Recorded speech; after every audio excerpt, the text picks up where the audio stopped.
तो आपके निर्णय से क्या मिला लोगों को?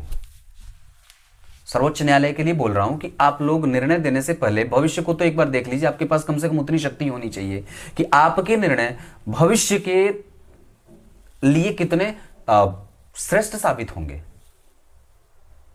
खुद से खुद का विवाह होने लगा, परिवर्तन भी होने लगे, और लड़कियां अपने खुद से विवाह कर ले रहे, औरत से, पुरुष से। ये कहां? कम से कम कुछ तो बचा करके रख देना चाहिए।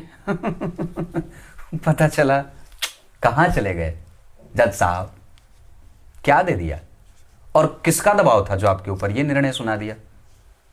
आइए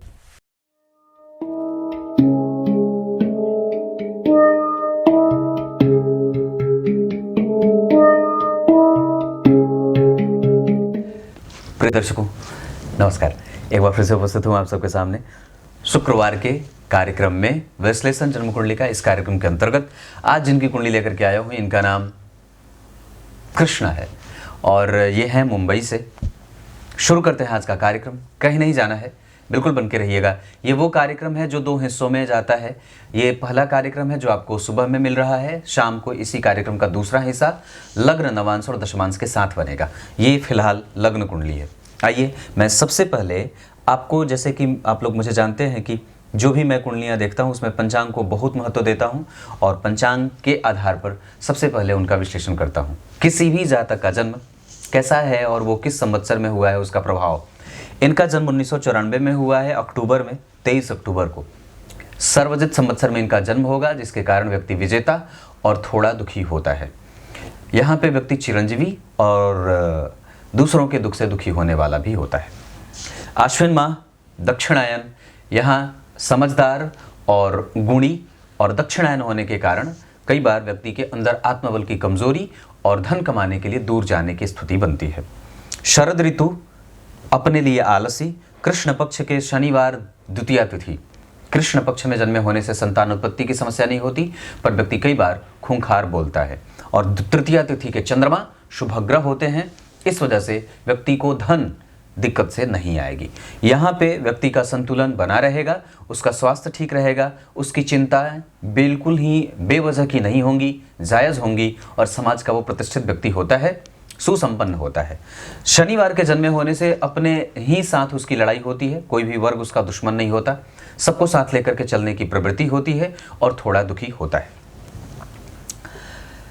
रोहिणी नक्षत्र में जन्मे होने से व्यक्ति व्यापार, व्यवसाय, पार्टनर के साथ कोई भी कारोबार, खुद की नौकरी और प्राइवेट नौकरी भी करना चाहे तो बिल्कुल कर सकता है। रोहिणी नक्षत्र में जन्मे होने से व्यक्ति चपल, चंचल, चालाक होने के साथ साथ बहुत ही मृदुभाषी और व्यावसायिक नेचर का होता है। यहाँ वो किसी को भी कभी भी असंतुष्ट नहीं करना चाहेगा। व्यतिपात योग थोड़ा कष्टप्रद और व्यक्ति को कई बार तकलीफें मिल जाती हैं। वैश्य वर्ण और मनुष्य गण के होने के कारण चारित्रिक दोष नहीं है, चरित्रहीन नहीं है, कमज़ोर नहीं है, एकाकी है और पूर्णेंदु होने के कारण, बुद्धिमान होने के कारण यहाँ व्यक्ति बहुत आसानी से और सरलता से अपनी बात भी रखता है और कभी भी किसी को दुश्मन नहीं बनने देता। आइए, अब आपको मैं इनकी कुंडली में पंचांग में सबसे अच्छी बात क्या हो सकती है।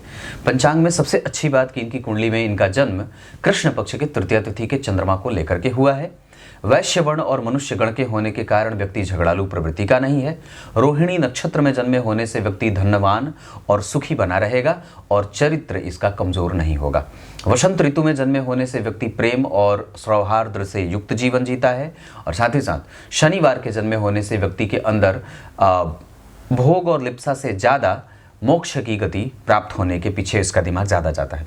आपके पंचांग की स्थिति कैसी है उस पे ही कुंडली का बेस तैयार होता है। अगर आपकी कुंडली आपने जिस ज्योतिषी को दिखाई और वो सिर्फ आपकी कुंडली में नक्षत्र, लग्न वगैरह देख रहे हैं और बाकी की चीज़ें नहीं देख रहे हैं, तो आपको ये बात समझ लेनी चाहिए कि जरूर कुछ चीज़ छूट रही है जिसके अध्ययन की आवश्यकता निश्चित रूप से अवश्यंभावी है।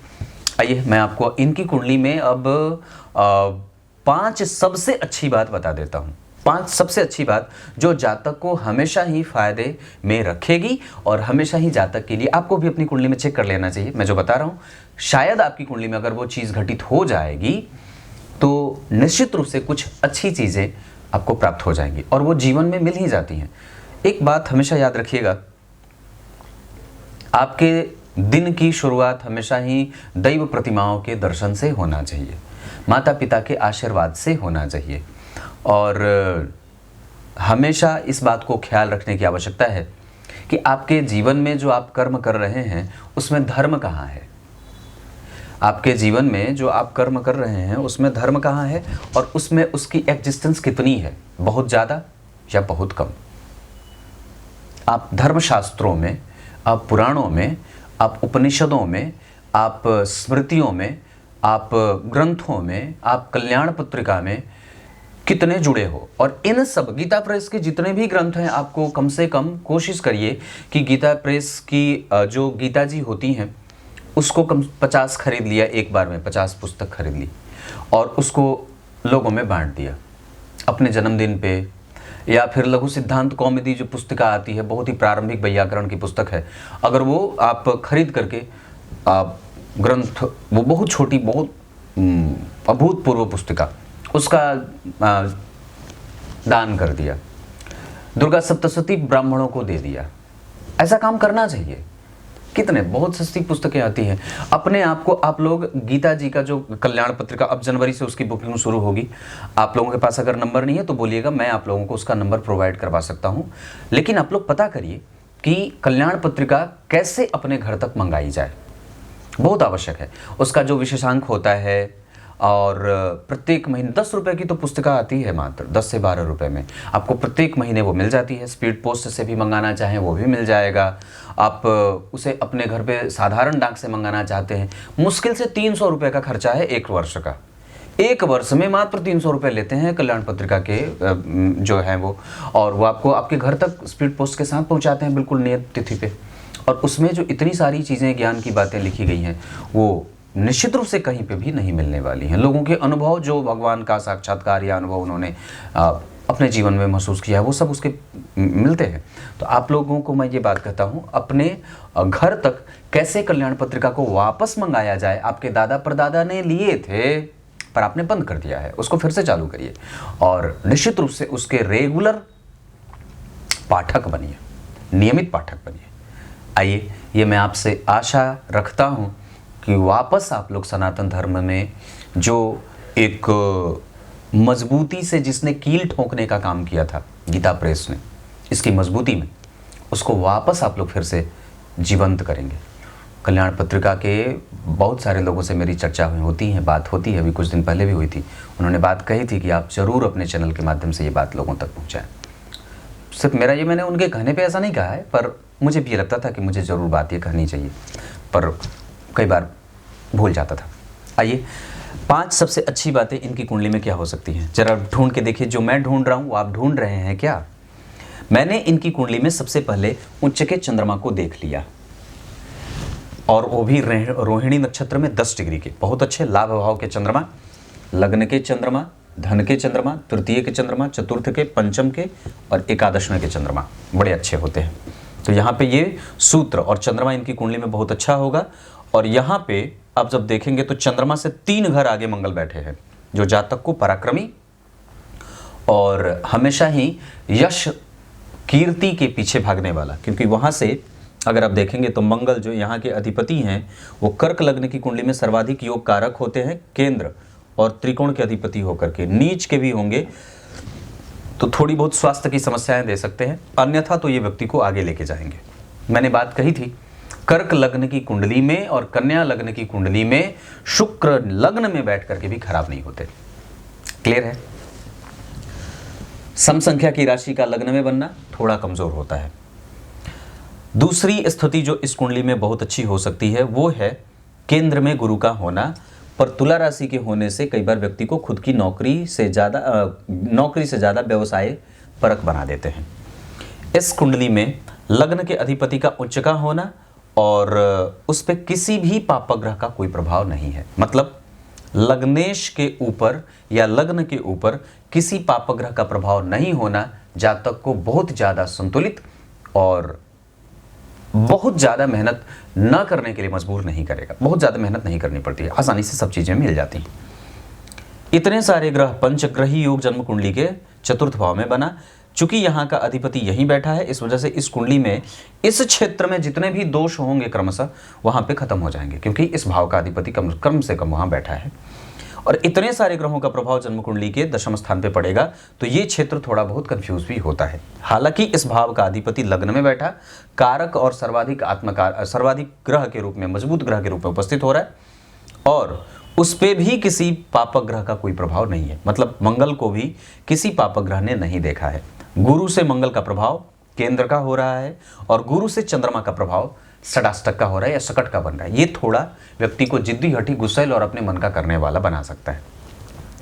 पहली बात यहाँ। दूसरी बात, मंगल तृतीय भाव में, ये पराक्रमी और यशस्विता देने वाले। तीसरे नंबर पे इस कुंडली में जो बात मैंने कही कि लग्नेश उच्चके हैं, ये अलग बात होगी। लग्नेश उच्च का होना ये तीसरी सबसे अच्छी बात होगी। पहली बात तो चंद्रमा उच्च के, दूसरा चंद्रमा से 3 घर आगे मंगल, तीसरी सबसे अच्छी बात कि चंद्रमा लग्नेश उच्च के हो गए। चौथी सबसे अच्छी बात कि लग्न पे किसी पापक ग्रह का कोई प्रभाव नहीं है। पांचवी सबसे अच्छी बात कि भाग्य भाव के अधिपति चतुर्थ में बैठे हैं और चतुर्थेश के साथ बैठे हैं। इसके साथ साथ धन भाव के अधिपति जन्म कुंडली में चतुर्थ में बैठे हैं, तो धन और भाग्य का योग एक साथ बन गया। दशम भाव के अधिपति लग्न में लक्ष्मी संपन्न योग, और छठवें भाव के अधिपति चतुर्थ में। इससे व्यक्ति को सरकार का और मंगल से दृष्ट होने के कारण व्यक्ति कभी भी ऋण आदि से मुक्त ही रहेगा, ऋण में नहीं रहेगा। उसके पास धन, वैभव, सुख, समृद्धि और साहस की कमी नहीं रहेगी। विदेश भाव के अधिपति जन्म कुंडली में चतुर्थ में, भाग्य भाव के अधिपति चतुर्थ में, धन भाव के अधिपति चतुर्थ में, चतुर्थ के अधिपति चतुर्थ में, और पंचम के अधिपति लग्न में। शिक्षा और साधन ये जातक के पास हमेशा ही रहे। विदेश से धन कमाना, विदेश से सुख कमाना, माता की सेवा करना, पिता का आदर करना, मातृत्व के सुख की वृद्धि करना, कुटुंब के सुख का सुख भोग लेना, ये सब जातक की कुंडली में इतने सारे प्रभावों में देखने को मिलेंगे। इतनी सारी चीजें बताई, अब और भी बताऊंगा थोड़े ब्रेक के बाद। कुंडली को समझने से पहले मैं जो बहुत अच्छे तरीके से आपको बताऊं, तो सारे ही कुंडली के सारे फल चंद्रमा और सूर्य पे विराजमान होते हैं। उसी की सवारी पे सारे ग्रह बैठे होते हैं। देवगुरु बृहस्पति ये सोचते हैं कि मुझे केंद्र मिल जाए, सारी राशियां ये सोचती हैं कि मुझे केंद्र और त्रिकोण मिल जाए, सूर्य सोचते हैं कि मुझे दशम स्थान मिल जाए, मंगल सोचते हैं मुझे दशम स्थान मिल जाए, शनि सोचते हैं मुझे सप्तम और दशम मिल जाए, मंगल सोचते हैं तीसरा और छठवां मिल जाए, बुध और मंगल सोचते हैं दूसरा मिल जाए, गुरु सोचते हैं लग्न, सूर्य सोचते हैं लग्न, और सारे ही ग्रह सोचते हैं लग्न मिल जाए। पर मिलता तो नहीं है। जब ग्रहों को उनके आधार पे और उनके हिसाब से उनकी राशियां और उनके भाव नहीं मिलते, तो जरा विचार करिए हम और आप किस खेत की मूली हैं। मैंने एक उदाहरण स्वरूप किसी को एक बात फोन पे कही थी, अपने जीवन को घी के दिए के समान या दिए के समान लगा देना चाहिए। दिए वाला उदाहरण वो नहीं कि जहां जलता है वो अपने नीचे अंधेरा रखता है बाकी रोशनी करता है, वो नहीं उदाहरण है, ये दूसरा है। मेरे दिमाग की ये उपज व्यक्ति को परमात्मा के साथ और भगवान के साथ, देवताओं के साथ, मंदिरों के साथ, अपने देवताओं के साथ संबंध ऐसा रखना चाहिए कि आप दीपक हो और वो उसके अंदर जल रही है, आप जल रहे हैं, और उसके अंदर जो घी पड़ा हुआ है वो परमात्मा का आशीर्वाद है, भगवान और भगवान की कृपा। आप ये कभी भी ना सोचिए कि मुझे मिल रही है या नहीं मिल रही है। आपने जैसे किए हैं वो तो आपको भोगना ही भोगना है, पर अपन को हमेशा ही घी के सदृश मान लेना चाहिए, दीपक के सदृश मान लेना चाहिए। जब तक घी है तब तक आप जलोगे, घी खत्म जलना बंद। घी भगवान की कृपा है। जिस दिन संपूर्ण कृपा बरस जाएगी उस दिन आपका उठना शुरू हो जाता है, परमात्मा अपने पास बुला लेते हैं, आ जाओ बहुत जल्दी आ। और जब तक जल रहे हैं तब तक उसकी कृपा है, चलो अभी मैं तुम्हें घी डाल रहा हूं, जलते जाओ और अपनी रोशनी से सबको प्रकाशित करते जाओ। वस्तुतः तो जीवन यही है। बाकी जो भयंकर कर्मवादी होते हैं वो सिर्फ कर्म पे भरोसा करते हैं, है ना। खुद को भी गधे की तरह काम करना सिखाया, खूब एक्स्ट्रा हार्डवर्क आपको पाठ पढ़ाया जाता है, और उसमें शांति कहाँ होती है, भंग हो जाती है। गधे की तरह काम करने वाले कर्मवादी भयंकर आपसे कहेंगे खूब मेहनत करो, पर उसमें वो आपको भूल जाते हैं उपदेश देना ये कि उसमें आपके उस काम करने में आप कहाँ थे। आपका शरीर उपस्थित था, आपका दिमाग उपस्थित था, पर वस्तुतः उस बीच परमात्मा कहीं खो गया। समझने की बात है। तो भयंकर देहवादी नहीं बनना है, कर्म करना है, पर उस दौरान अपने परमात्मा को याद करते और धर्म के और शास्त्र को याद करते, पठन पाठन करते। क्लियर है। चतुर्थ भाव के अधिपति का संबंध अगर धन भाव के अधिपति से हो जाए तो इसे धनी योग कहते हैं। खास करके अगर भाग्येश भी बैठ जाएं तो इसे राजयोग का निर्माण होगा। अगर सूर्य यहां नीच के हैं 5 डिग्री के, तो शुक्र यहां बैठ करके इनका नीच भंग करेंगे। मंगल की दृष्टि जो इस कुंडली के लिए दशम भाव के अधिपति हैं, तो व्यक्ति को धन और जब तक जिएगा तब तक काम करता रहेगा। दशम भाव के अधिपति मंगल और नवम भाव के अधिपति गुरु, इनका संबंध बन रहा है। इस वजह से इसे एक प्रकार से बहुत अच्छा राजयोग कहेंगे। लग्न कुंडली में जो धन भाव के अधिपति हैं वो नीच के बैठे हैं चित्रा नक्षत्र के, जिसका अधिपति भी नीच का है। जो पुष्य नक्षत्र में बैठे हैं जिसका अधिपति शनि कम से कम कहां बैठे, स्वग्रही। शनि स्वग्रही होके बैठेंगे तो व्यक्ति को अलग तरीके का चिंतन देंगे। जहां व्यक्ति बहुत ही ज्यादा नैराश्य भाव को लेकर के प्रैक्टिकल होकर के जीवन को उत्तरोत्तर वृद्धि की तरफ लेके जाता है और हमेशा ही उसका चिंतन आध्यात्मिक सुख के पीछे ज्यादा होता है। इन्होंने करीब अगर 8-10 सवाल पूछे थे, उसमें से करीब 5 से 6 सवाल आध्यात्मिक सुख को लेकर के पूछा था। वो क्यों है? सवाल अगर जातक ने पूछे कि मुझे खूब बड़ा आदमी बनना है, बड़ा घर, बड़ी गाड़ी, बड़ा बंगला, ये सब इन्होंने नहीं पूछा है। पूछा है पर सामान्य पूछा है। पर वस्तुतः जातक का नेचर कहां जा रहा है, उसकी दिशा किस तरफ है, वो अंतहीन यात्रा पे है तो किस तरफ, उसकी यात्रा किस तरफ जा रही है। तो यहां पे ये शनि इसको ऐसे सवाल पूछने के लिए मजबूर करते हैं, क्योंकि ये शनि की दृष्टि यहां भी जा रही है जो पंचम भाव प्रारब्ध का और पिछले जन्म का होता है। शनि की तीसरी दृष्टि दशम स्थान पे नीच की जा रही है। इस वजह से व्यक्ति करियर में सामान्यतया ठीक ठाक उत्तरोत्तर वृद्धि करेगा, ठीक ठाक वृद्धि करेगा। और शनि की 7वीं दृष्टि धन भाव पे जाएगी, जहां से व्यक्ति को गंभीर आचरण के साथ साथ गंभीर और सत्य बोलने वाला बना देगा। हालांकि धन भाव के अधिपति सूर्य नीच के हैं, शुक्र के साथ बैठे हैं, गुरु के साथ बैठे हैं, तो व्यक्ति का चरित्र कभी भी खराब नहीं होगा और उसका चिंतन निरंतर ही लक्ष्य की तरफ होता है। और वस्तुतः उसका लक्ष्य कोई भौतिकीय संसाधन प्राप्त करने का बड़ा कम होता है, वो चिरंतन सुख के पीछे ज्यादा भागता है। ये बात है। अष्टम भाव आयु, रिसर्च, खोजबीन, ज्योतिषीय ज्ञान, और ये विदेश जाने वाले हैं, इनके विदेश की यात्रा भी लगभग पूरी हो गई है, बाहर एडमिशन भी हो गया है, फीस भरनी बाकी है। तो ये सारा काम इसने दरअसल किसने कराया? ये अष्टम भाव के शनि ही तो कराए हैं। और 12वें भाव के अधिपति बुध इनको ये सारा सुख दे रहे थे, क्योंकि विदेश भाव के अधिपति धन भाव के अधिपति के साथ बैठे थे चतुर्थ भाव में, तो इनका सुख मिलेगा। दशम भाव में केतु थोड़े बहुत कर्म क्षेत्र को कमजोर करते हैं, वो एक उनकी सामान्य से परिणाम की स्थिति बनती है। वस्तुतः इस कुंडली में हमें सबसे ज्यादा सूर्य को बल देने की आवश्यकता है। थोड़ी बहुत कमजोरी के साथ गुरु भी बैठे हैं, इस वजह से हमें सूर्य को अर्घ, रविवार को नमक, आदित्य हृदय स्तोत्र का पाठ, गणपति अथर्वशीर्ष का पाठ, देव प्रतिमाओं का दर्शन, ब्राह्मणों का पूजन, दैव और गाय की सेवा, और इसके अतिरिक्त अगर हो सके तो माता पिता, गुरुजन, पुस्तक, धर्म शास्त्र, गीता, इन सब चीज़ों का अध्ययन अध्यापन करते रहना चाहिए और उनके साथ आपका सामंजस्य होना चाहिए। उनके साथ आपका संबंध कभी भी टूटना नहीं चाहिए। अगर ये रहे तो कुंडली में ज्योतिषियों के पास जाने की कोई आवश्यकता भी नहीं पड़ती है। दशम भाव के पहले अगर देखें तो लग्न बहुत बढ़िया बना, धन भाव के अधिपति ठीक बने हैं, उनका नीच भंग हुआ है। इस वजह से व्यक्ति को कम से कम हो सकता है कि कभी कभी नेत्रों में परेशानी हो सकता है पेट में परेशानी हो, हृदय क्षेत्र कभी कभी परेशान करेगा। ये चीजें बनती हैं क्योंकि षष्ठेश गुरु तुला राशि के बैठे हैं शुक्र के साथ, और 6वें भाव पर किसी भी शुभ ग्रह का कोई प्रभाव नहीं है। उल्टा केतु की दृष्टि जाने से कई बार व्यक्ति को घाव, फोड़ा, फुंसी और चमड़े से संबंधित भी समस्याएं होने को देखी बनती है। पराक्रम भाव के अधिपति जन्म कुंडली में यहीं बैठे हैं और भाग्येश के साथ बैठे हैं। कम्युनिकेशन बहुत अच्छा होता है और व्यक्ति माता का सुख भोगता है, माता का सुख भोगता है। घर परिवार से कई बार उसको ना चाहते हुए दूर जाना पड़ता है, क्योंकि यहाँ पे गुरु, शुक्र, सूर्य, बुध सब बैठे हैं राहु के साथ। तो यहाँ पे जितने भी ग्रह बैठे हैं उसमें गुरु और सूर्य थोड़े कमजोर, पर शुक्र यहाँ पे सबसे ज्यादा अच्छे बनेंगे। उसके साथ साथ आपकी कुंडली में शनि की स्थिति भी अच्छी होगी, चंद्रमा तो खैर ठीक है ही, मंगल भी जन्म कुंडली में खराब नहीं है, बहुत अच्छे बैठे हैं। चौथा भाव ठीक होगा और चौथे भाव से संबंधित जितने भी दोष होंगे वो वहां पे उपस्थित शुक्र के कारण खत्म भी हो जाएंगे। भाग्य भाव के अधिपति के बैठने के कारण कुंडली बहुत मजबूत और यहां पे व्यक्ति के जीवन में पारिवारिक संतुलन बना रहता है।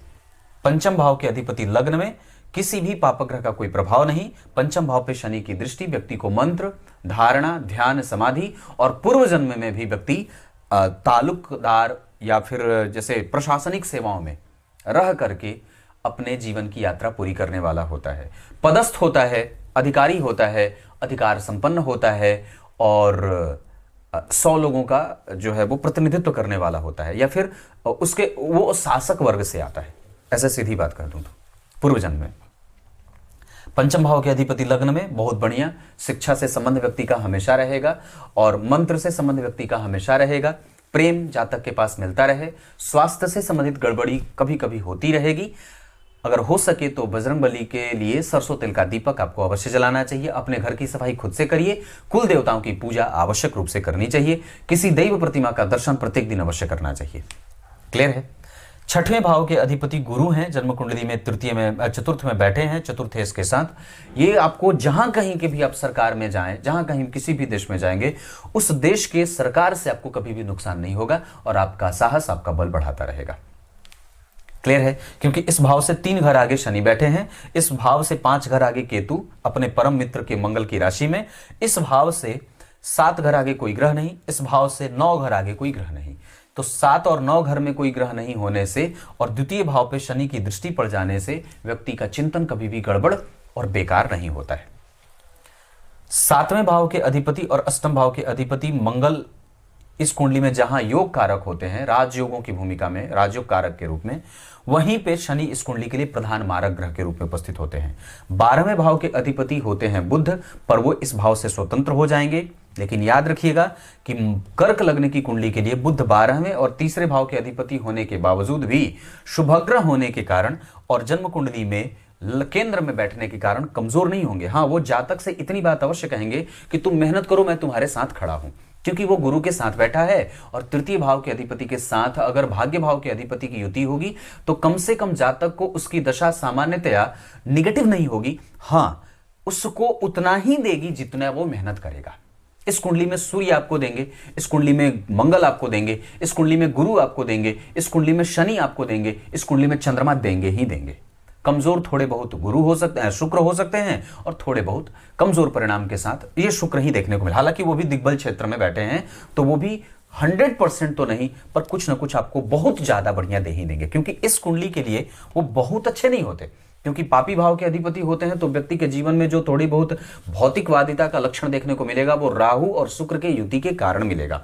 और व्यक्ति जो चीजों को लेकर के कंफ्यूजन में रहेगा वो सूर्य और शुक्र के कारण रहेगा। व्यक्ति के अंदर जो अनुभव के बीज बोए गए हैं या जो उसको अनुभव प्राप्त हो रहा है वो गुरु और शुक्र के कारण हो रहा है। व्यक्ति जो दूसरों को कॉपी करता है, जो अपने मन में साहस भरता है, आगे बढ़ने का जो बल है वो शुक्र और बुध के साथ बैठा हुआ है। जो व्यक्ति के अंदर समरसता है, बुद्धिमानी है, यशस्विता है, गुणग्राही है, समझदार है, चिंतन करने वाला है, प्रेक्षक है, समझदार है, बहुत चीजों को बहुत ही एनालिटिकल वे में समझता है, ये सब सूर्य और बुध के कारण हो रहा है। व्यक्ति के अंदर जो उसके चरित्र में मेहनत की बात है, जो उसके स्वभाव में मेहनत की बात है, जो उसका गांभीर्य है, जो उसके अंदर का एक नेचर जो उसको बहुत ज्यादा प्रैक्टिकल बना करके एकदम उत्थान की तरफ और ले जाकर के चिरंतन सुख की तरफ लेके जाता है, वो चंद्रमा से तृतीय मंगल और अष्टम भाव में शनि के कारण होता है।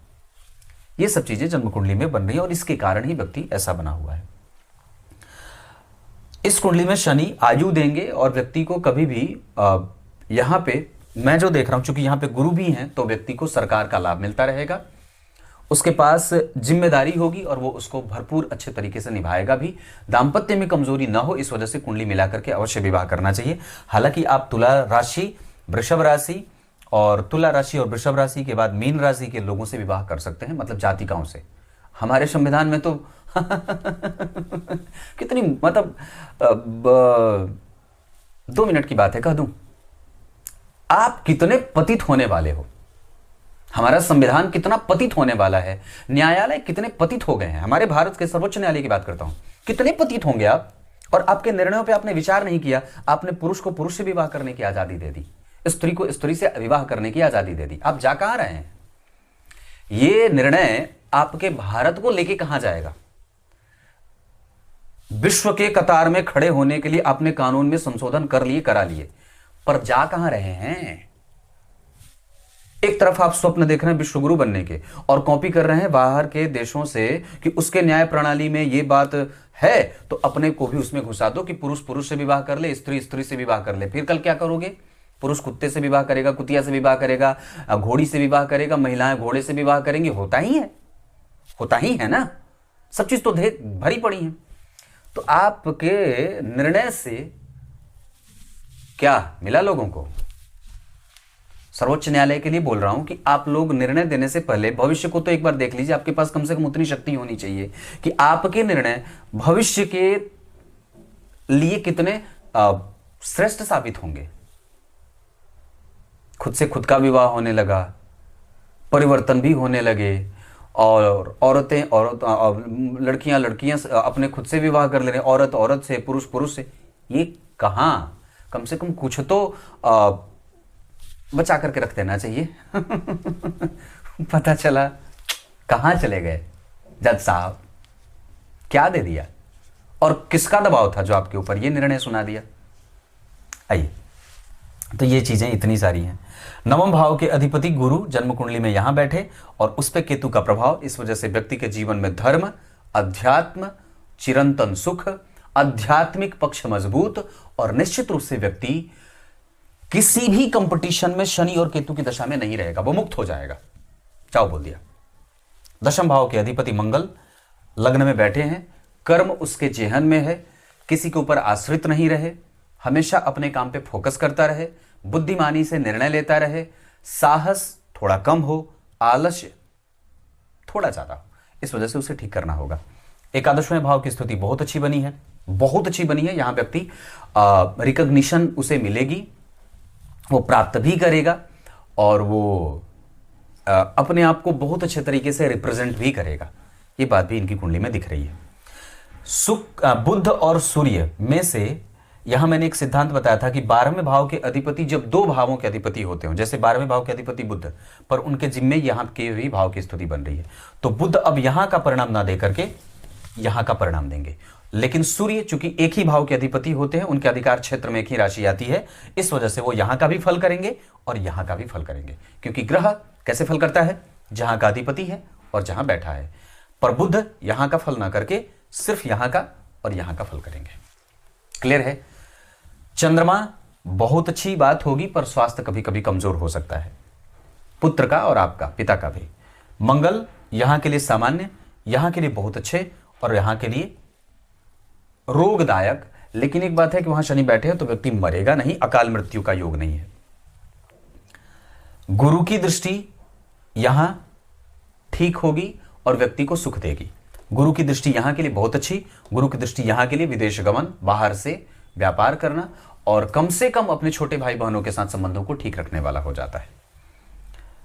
शुक्र ठीक देख रहे हैं, बुध ठीक है, सूर्य ठीक है, सूर्य की दृष्टि अच्छी होगी, बुध की दृष्टि भी अच्छी होगी, गुरु की दृष्टि भी ठीक ठाक है।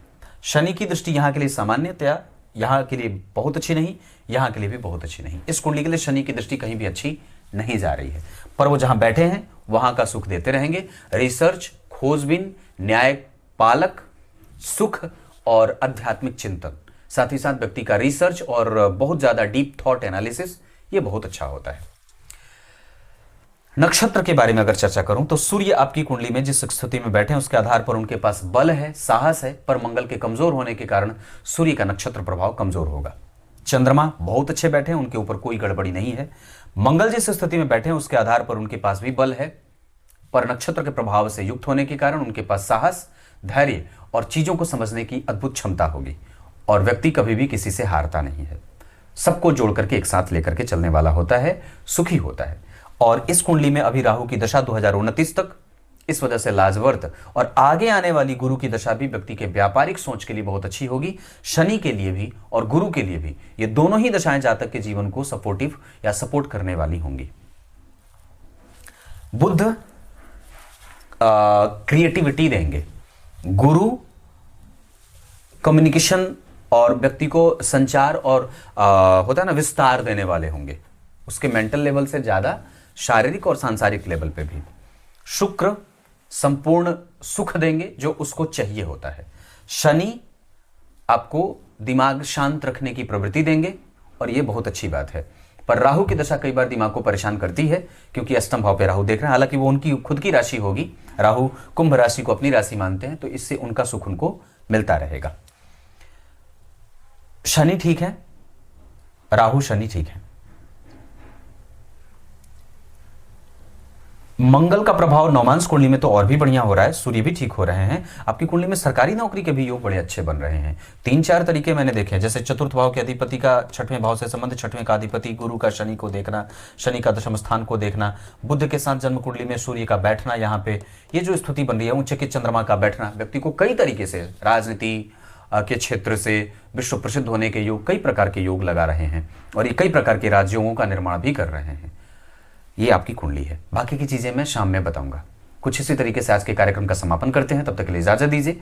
कल एक बार फिर से उपस्थित होंगे आप सबके सामने, तब तक के लिए बहुत बहुत नमस्कार।